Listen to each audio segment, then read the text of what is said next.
আসসালামু আলাইকুম ওয়া রাহমাতুল্লাহি ওয়া বারাকাতুহু। সুপ্রিয় দর্শক, কেমন আছেন? আশা করি সকলে ভালো আছেন। আজকে যে বিষয়টা নিয়ে আপনাদের সামনে উপস্থিত হয়েছি তা হলো 31st নাইটের উদযাপন। 31st নাইটের উদযাপন এটা শরীয়ত সম্মত কিনা এ বিষয়টা একটু পরে বলি। সাধারণত আমরা 31st নাইটের উদযাপন ইংরেজি বছর অথবা ইংরেজি মাসের শুরু এবং শেষের উপর ভিত্তি করে এই উদযাপনটা করে থাকি। এখন আমাদের পরিচয় কি? জাতি হিসেবে আমরা বাঙালি এবং ধর্মীয় দিক থেকে আমরা মুসলিম। 1971 সালে 16 ডিসেম্বর বিশ্ব মানচিত্রে সংখ্যাগরিষ্ঠ একটি মুসলিম রাষ্ট্র হিসেবে পরিচিত হয় এই বাংলাদেশ। আমাদের উৎসব যদি করতে হয় বা আমাদের উদযাপন যদি করতে হয়, তাহলে সর্বপ্রথম আমাদের বাংলা নববর্ষ নিয়ে আমাদের উৎসবটা করা দরকার ছিল, কেননা আমরা জাতি হিসেবে বাঙালি। আমাদের উৎসব যদি করতে হয়, উদযাপন যদি করতে হয়, তাহলে আমাদের আরবি নবহিজরি দিয়ে আমাদের উৎসবটা করা দরকার ছিল, কেননা আমরা ধর্মীয় দিক থেকে আমরা মুসলিম।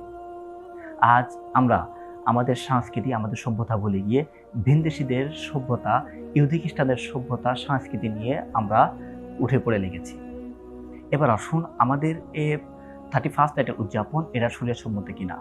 আমাদের এই 31st নাইটের উদযাপন করতে গিয়ে আমরা যে বাজি পটকা ফুটোই, আতশবাজি ফুটিয়ে মানুষের ঘুম নষ্ট করি, অর্থ ব্যয় করি, অপচয় করি, এটা শরীয়ত সম্মত কিনা। আল্লাহ পাক রব্বুল আলামিন এক্ষেত্রে কুরআনুল হাকিমের একটা আয়াতের ভিতরে বলেছেন, ইন্নাল মুবাযযিরিনা কানু ইখওয়ানাশ শায়াতিন।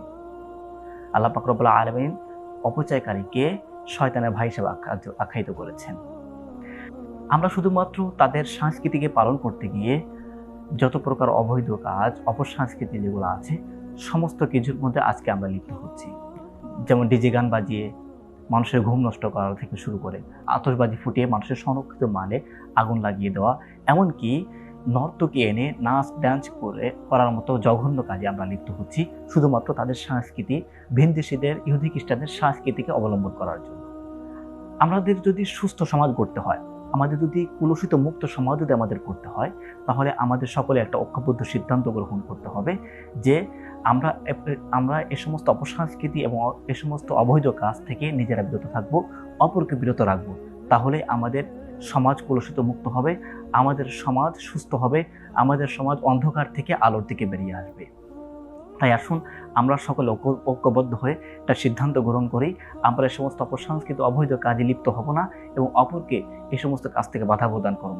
ইনশাআল্লাহ আমাদের সমাজ সুস্থ হয়ে আলোর পথে ফিরে আসবে। তার পাশাপাশি আমাদের পিছনে সমস্ত দিনগুলোর প্রতি অনুতপ্ত হয়ে আল্লাহ পাক রব্বুল আলামিনের কাছে ক্ষমা প্রার্থনা করি এবং সামনের দিনগুলোর জন্য এই সমস্ত অপসংস্কৃতি থেকে বেঁচে থাকতে পারি, সেই দোয়া আল্লাহ পাক রব্বুল আলামিনের কাছে করি। আল্লাহ তাআলা আমাদের সকলকে বোঝার তৌফিক দান করুক। ওয়া মা তাওফিকি ইল্লা বিল্লাহ। নাসরুন মিনাল্লাহি ওয়া ফাতহুন করিব। আসসালামু আলাইকুম ওয়া রাহমাতুল্লাহি ওয়া বারাকাতুহু।